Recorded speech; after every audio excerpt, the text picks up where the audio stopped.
네, 이번에는 야권 후보 단일화 문제를 좀 알아보도록 하겠습니다. 잠시 뒤 아침 9시가 되면 국민의힘이 서울시장과 부산시장 후보를 발표를 한다고 하는데요. 후보가 확정이 되면 단일화 문제는 더 집중적으로 논의가 이루어질 것 같은데 국민의힘에서 어떻게 접근하는지 이분 연결해서 좀 자세히 알아보도록 하겠습니다. 김근식 비전전략실장 전화로 만나보겠습니다. 나와 계시죠? 네, 안녕하세요. 김근식입니다. 네. 1시간 반쯤 남았는데 결과가 나왔을 것 같은데 여쭤봐도 안 알려주실 거죠? 예. 아마 9시면 행사를 공식적으로 갖고 네. 공개를 해서 우리 당의 후보가 공식적으로 선출이 될 겁니다. 그러게요. 어차피 공식 발표를 해야 되니까 더 이상 여쭤보지는 않겠고요. 예.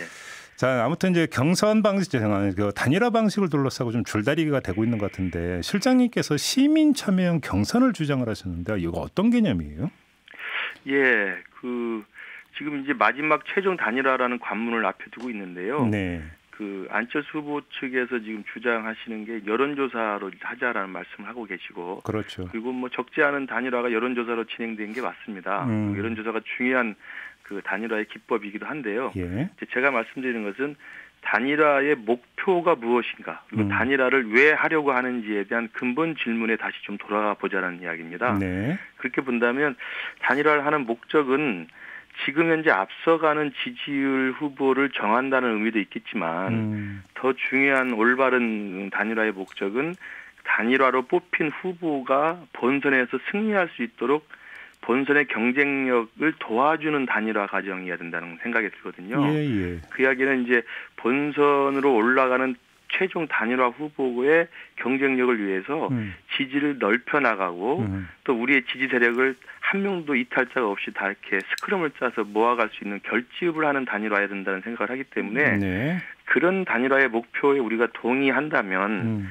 여론조사 방법도 좋겠지만 네. 그 외에 다양한 애초의 목표에 부합하는 다양한 방식들을 열린 마음으로 열어놓고 정말 진지하게 논의를 해보자는 것이고, 그중에 하나로 제가 개인적으로 우리 전략실에서 검토하고 있는 것은 이제는 시민이 직접 참여해서 시민이 주체가 되는 네. 완전 개방형 시민 참여형 단일화를 하는 것이 지지 세력의 결집, 단일화의 승복, 본선 경쟁력의 강화, 그리고 모처럼 만에 다가온 우리 야당의 시간을 최대한 분업시키고 컨벤션 효과를 늘릴 수 있는 효율적인 방안이라고 생각을 하는 겁니다. 지금 실장님 말씀하신 시민 참여라고 하는 게 예. 보도를 보니까 이제 참여 의사가 있는 모든 서울 시민이 모바일 등으로 투표하는 방식 이렇게 나오던데 맞습니까? 예, 맞습니다. 이게 이제 이른바 오픈 프라이머리라고 하는 미국식 예비선거 제도를 원용한 건데요. 예. 이미 민주당 쪽에서는 지금까지 주요 경선 후보를 뽑는 과정에서 이 시민 참여형 또 국민 참여 경선을 해오지 않았습니까? 네. 그래서 이제 이 시민 참여형 경선을 저희들이 검토하고 있는 내용은 이번에 서울시장의 단일화 후보를 뽑는 과정에서도 전화를 받는 무작위의 1000명의 여론조사 응답자가 뽑는 것 플러스 오히려 정말 서울 시민 유권자가 직접 본인이 주체가 돼서 야권의 승리를 바라고 야권의 후보 단일화를 절실하게 바라는 많은 분들이 직접 참여할 수 있는 네. 그런 오픈된 오픈 프라이머리라는 것이고요. 그 과정에서는 간단하게 모바일 상태로 이 단일화를 관리하는 시민 참여 모집 홈페이지에 네. 언제든지 누구나 아무런 장애 없이 가입을 하시면 그분들에게 단일화 투표의 권한을 드리는 겁니다. 근데 지금 국민의당에서는 이거는 당원 투표로 전락시키는 것이다라고 거부 의사를 이미 밝혔던데, 근데 아직 공식적인 거부 의사는 들은 적이 아직은 없습니다. 근데 관찰자 입장에서 보더라도 아무래도 이렇게 된다면 당원이 많은 곳이 더 유리하다 이런 생각은 당연히 하게 되지 않을까요? 그건 제가 볼 때 좀 약간의 피해 의식이라는 생각이 정말 제가 진심으로 좀 말씀을 드리고요. 피해 의식이다. 예, 있는 그대로 생각을 해주셔야 돼요. 그러면 그동안 민주당에서 해왔던 수많은 국민 참여 경선 그리고 안철수 후보께서도 과거 국민의당 대표 시절에 2017년에 대통령 후보 경선 과정에 나섰을 때도 완벽한 오픈 프라이머리 제도를 해서 시민 참여형, 국민 참여형 경선으로 대선 후보가 되셨습니다. 그리고 수차례 안 대표께서도 오픈 프라이머리의 장점에 대해서 말씀을 하셨고요. 그렇기 때문에 이걸 조직을 동원해서 당원 투표 성격이라고 말하는 것은 그러면 그 당원들은 유권자가 아니겠습니까? 그리고 모든 유권자를 포괄해서 그 유권자의 지지를 결집해 내는 게 본선 승리 국민의 경쟁력이라고 생각이 들고요. 더 중요한 것은 이 부분에 대해서 우리 당원들만 이야기하는 게 아니고 당원이 아닌 안철수 대표를 지지하는 수많은 중도층의 분들도 네. 직접 자신이 주체가 돼서 참여해서 단일화 경선에 자신이 한 표를 행사할 수 있는 적극적 참여 의사를 보임으로써 단일화 자체도 흥행이 되고 단일화의 승복이 가능하고 단일화의 결과가 지지세를 결집해내는 저는 굉장히 많은 좋은 의미를 갖고 있는 거라고 생각을 합니다. 알겠습니다. 좀 사실관계 하나만 좀 여쭤볼게요. 좀 그 명확히 좀 그 확인 좀 해주셨으면 좋겠는데 며칠 전에 네. 이 관련 보도가 하나 나온 게 있었는데 그래서 전략실에서 오픈 프라이머리 방안을 김종인 비대위원장한테 보고를 했는데 네. 김종인 위원장이 이거를 거부했다라는 요지의 보도가 나온 적이 있었는데 맞습니까? 오보입니다. 그러면 보고가 안 됐다는 겁니까? 거부를 한 적이 없다는 이야기입니까? 후자가 오보입니다. 보고는 했습니까? 그러면?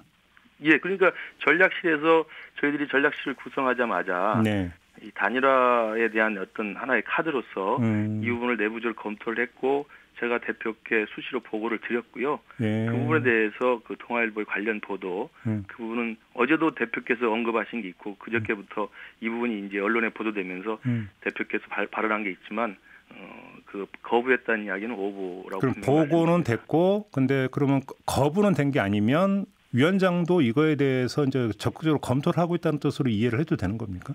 예, 미리 알고 계시고요. 예. 이제 이건 사실상 오늘 우리 당의 후보가 결정되고 나서야 공식적인 절차가 시작이 되기 때문에 그 이전에 내부적인 검토 과정이었고 오늘 우리 후보가 결정이 되면 이제 구체적으로 단일화에 대한 실무 협상단이나 무슨 대리인이 선정이 되면 네. 그 단위에서 공식 협상을 시작할 때 예. 이건 중요한 카드로 검토를 지금 진행하고 있는 것으로 아시면 될 것 같습니다. 아하, 그렇게. 근데 이게 국민의당에서 과연 받을 수 있을까요? 못 받을 이유가 저는 없다고 생각합니다. 그러니까 단일화로 결정된 후보가 우리 당 후보이면 좋겠지만 네. 설사 안철수 후보로 되더라도 안철수 후보의 본선 경쟁력을 위해서도 마다할 이유가 전혀 없다고 생각을 하고요. 그러니까 저희가 주장하는 이 시민 참여형 완전 개방형 이 경선을 좀 이렇게 색안경을 끼고 보실 필요가 전혀 없다는 거예요. 제가 애초에 말씀드린 것처럼 2주라고 하는 정말 아름다운 야당의 시간이 모처럼 왔는데 네. 이 2주라는 시간을 여론조사 한 번으로 끝내서 네. 전화 받는 1000명이 결정하는 것으로 빨리 끝내자라고 네. 하는 것이 바로 그렇게 함으로써 사실 악마는 디테일이 있다고 하지 않습니까? 네, 네, 네. 그러다 보면 질문 문항이니 시기니 번호니 기온 이런 거 가지고 싸우다가 2주 내내 시민들한테는 또 벌성사 나온 꼴을 보게 됩니다. 그것보다는 정말 예전에 안철수 대표께서도 하셨고 안철수 대표께서도 굉장히 동의하셨고 주장하셨던 시민 참여형 경선이라는 것을 인구 1000만에 유권자가 800만 명입니다. 이거 조직을 동원할 수도 없고요. 역선택이 드러날 규모도 아닙니다. 네, 지금 이미 수차례 검증됐던 가장 합리적이고 선진적인 시민 참여 방식 아니겠습니까? 그 지금 실장님께서 그러니까 야권의 시간으로 2주를 말씀을 하셨는데 그러면 네. 단일화 그 마지노선은 후보 등록 마감일의 19일까지는 끝내야 된다는 입장으로 이해를 하면 됩니까? 그렇죠. 그러니까 18, 19일이 지금 후보 등록 마감일이기 때문에 네. 적어도 그 전에는 단일화가 아름답고 감동적이고 역동적이고 흥행에 성공하는 그런 단일화로 결론이 나야만 그다음 본선에 가서 우리 야권의 후보가 이기지 않겠습니까? 그런데 한쪽에서는 이제 투표용지 인쇄가 아마 29일부터 들어가나 봐요. 그래서 네. 28일까지만 그 단일화 협상이 타결이 되면 된다. 또 이런 그 이야기가 흘러나온다고 하던데 아닙니까? 그런 이야기는 제가 볼 때 내부에서 이제 단일화가 정말 안 될 경우에는 불가피하게 그렇게라도 해서 정말 절박하게 정말 목에 찬 임계점에 도달해서라도 예. 단일화해야 된다는 그 절박함의 표시고요. 예. 그걸 사실 대놓고 이야기하는 건 지금 어떤 경우에 단일화도 예. 정해진 시간 안에 18, 19일 이전에는 정말 순탄하게 그리고 양측의 합의하에 아름다운 단일화, 시너지가 모아지는 단일화, 지지가 빠지는 게 아니라 지지가 늘어나는 단일화로 하는 게 가장 우선이고 저는 필요하다고 생각합니다. 알겠습니다. 요건 좀 실무적인 문제지만 상당히 좀 또 이게 그 민감한 문제가 하나가 있는데요. 네. 국민의힘 후보가 오늘 결정이 되면 네. 일단 형식상으로는 각 당 후보가 결정이 되잖아요. 네네. 자 그러면 TV 토론은 바로 들어가야 된다고 보십니까? 아니면 단일화가 이루어진 다음에 해야 된다고 보십니까? 단일화를 하는 과정 중에요. 네. 지금까지 여태껏 역대 단일화가 대부분의 공통점 중에 하나가 단일화를 진행하는 과정에서 여론조사 방식이든 시민참여 방식이든 TV 토론단 평가 방식이든 다양한 방식들이 있었는데요. 네. 그중에 반드시 대부분은 TV 토론을 한 차례 정도는 했습니다. 아니, 지금 제가 드린 질문은 단일화를 위한 TV 토론 말고 네네. 모든 당의 후보가 함께하는 TV 토론이 있지 않습니까? 네네. 그걸 여쭤본 거거든요. 그건 아마 우리 당과 안철수 대표와의 단일화가 결정된 이후에 그러면 공식적인 대진표가 다 확정이 된 거 아니겠습니까? 네네. 그 이후에 아마 선관위에서 주최해서 할 걸로 후보 등록이 이제 다 완료된 다음에 그렇습니다. 이렇게 이제 봐야 된다는 거고요. 기호 문제는 지금 어떻게 정리가 되는 겁니까? 2번이냐 4번이냐 이 문제는? 저는 이 기호 문제로 논란이 되는 것도 조금 성급한 지금 논란이라고 생각을 합니다. 네. 이건 뭐 정말 그 논리적으로 생각을 하면 간단한 게 우리 당 후보가 되면 기호 문제는 논란이 전혀 없는 거거든요. 물론 그렇죠. 그렇습니다. 그러니까 이게 기호 문제가 논란이 되는 건 우리 당 후보가 지금 공식 선출되기 전에 나왔다는 면에서 굉장히 저는 너무 빨리 나왔다는 생각이 드는데요. 근데 그 얘기를 한 게 국민의힘에서 먼저 그 얘기를 했잖아요. 그렇죠 말입니다. 그래서 제가 볼 때는 그런 부분은 좀 착오가 있었지 않았나 싶은데 안철수 대표로 되는 걸 가정하니까 그 안철수 대표가 단일화 됐을 경우에 4번을 해서는 안 되고 2번을 해야 된다는 그 논란의 핵심인데 그건 사실은 단일화가 다 정리가 되고 단일화 결과를 나올 즈음에 논의해도 충분한 이야기라는 생각이 들고요. 관건은 뭐냐면 그렇다 하더라도 안철수 대표로 단일화되는 경우에도 2번, 4번 논쟁의 핵심은 안철수 대표를 뭐 개인적으로 뭐 그 우리 당에서 거부하거나 불편해한다는 의미가 전혀 아니고요. 서로 안철수 후보로 단일화가 결정된다 하더라도 제가 누차 말씀드린 것처럼 단일화는 본선에서 이기려는 목적이 주된 것이지. 그렇죠. 누구 한 명을 뽑는 게 목적이 돼서는 안 되잖아요. 그 본선에서 이기기 위해서는 이래저래 다 고민을 해봐도 단일화된 안철수 후보가 2번을 달고 나가는 것이 본선 경쟁력에 안철수 단일화 후보에게 유리하다는 말씀을 절박하게 드리는 겁니다. 그런데 실장님, 지금 그 본선에서 이기기 위한 게 주목적이라고 말씀을 하셨기 때문에 드리는 질문인데요. 만약에 그렇게 된다면 만에 하나로 여론조사 방식으로 간다고 전제하고 드리는 질문인데 그러면 설문문항은 당연히 그 국민의당이 주장하는 것처럼 경쟁력으로 물어야 되겠네요. 그러면? 그것도 제가 계속 아까 악마는 디테일이 있다는 거 다 우려하시고요. 안철수 대표께서도 유불리를 따지면 악마는 유불리를 따지는 데 있다라고 말씀하셨습니다. 모르는 말씀이고 그렇기 때문에 악마는 디테일이 있다는 그 우려를 우회하고 돌아가기 위해서라도 바로 여론조사를 합시다. 여론조사의 문항을 어떻게 합시다. 경쟁력을 넣읍시다. 기호를 넣읍시다.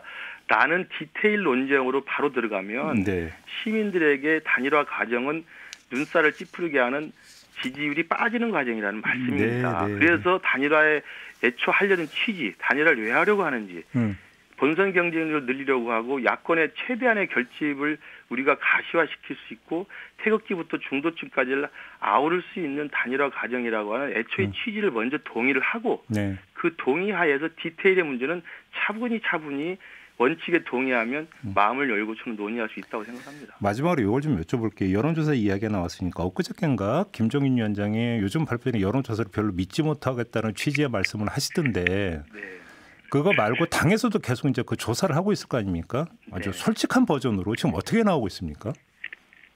우리 당내 후보 말고 아니요, 그러니까 단일화에 대한 여론조사요? 당내 후보 안철수 후보의 어떤 경쟁력과 관련해서 지금 그 조사를 돌리면 그러니까 어떻게 나오는지하고 국민의힘 입장에서 여지가 어떻게 있다고 보는지가 궁금했어요. 뭐 제가 자세한 말씀을 드릴 수는 없습니다만 여론상의 추세를 우리 당에서 분석한 바로는 안철수 후보와의 그 사이의 그 격차가 최근에 좁혀지는 추세라고 제가 좀 들은 바가 있고요. 그래요? 그러니까 안철수 후보와 민주당 박영선과의 경쟁력, 그다음에 우리 당 후보로 선출된 분과의 박영선과의 경쟁력에서 그 차이가 상당히 좁혀지고 있다고 저는 듣고 있습니다. 가상 양자 대결로 돌렸을 경우에. 그러면 예를 들어서 이제 후보가 결정이 되면 또 이제 거기에 따라서는 컨벤션 효과가 있고, 그럼 안철수 후보를 역전할 수도 있다 이렇게 좀 보시는 겁니까? 저희들은 당연히 그렇게 생각을 하고 그 전략 하에서 준비를 하고 있고요. 그러니까 사실은 다 아시겠지만 다자 야권 후보의 적합도를 묻는 다자 여론조사를 보면 안철수 후보가 앞서가는 게 맞지만 오세훈, 나경원 후보, 기타 우리 당 후보 네 분의 총합을 따져보면 안철수 후보보다는 높거든요. 그렇지 않겠습니까? 항상 그렇게 나타나거든요. 분산이 돼 있다 이런 말씀이시죠? 그렇기 때문에 안철수 후보와의 1대1 가상 대결을 우리가 생각해 본다면 오늘 우리 당 후보가 공식 선출되고 나머지 세 분이 그 선출된 우리 당 후보에 대한 전적인 지원과 원팀으로서의 활동을 계속하고 또 우리 당 차원에서 이른바 컨벤션 효과를 통해서 지지율을 계속 높여나가는 노력을 한다면 실제로 애초에 제가 말씀드린 것처럼 단일화를 하는 취지가 본선에서 승리를 보장하기 위한 방향으로 서로 마음의 문을 열고 원칙에 합의해서 디테일에 대한 이야기는 정말 순탄하게 진행을 한다면 저는 우리 당 후보의 승리 가능성도 충분히 높다. 그런데 만약에 그 조사의 추이가 그렇게 나온다라고 한다면 마지막에서 여론조사 방식을 받을 수도 있겠는데요. 그러면 거꾸로? 제가 우리 전략실에서 검토하는 이 완전 참여형 시민 경선이요. 여론조사와 배제되는 게 아닙니다. 알겠습니다. 여론조사와 결합하는 방식 그리고 여론조사 이해의 방식들을 다양하게 논의하자는 정말 절박한 말씀입니다. 알겠습니다. 자, 말씀 여기까지 들을게요. 고맙습니다, 실장님. 네, 감사합니다. 네, 지금까지 국민의힘의 김근식 비전 전략실장이었습니다.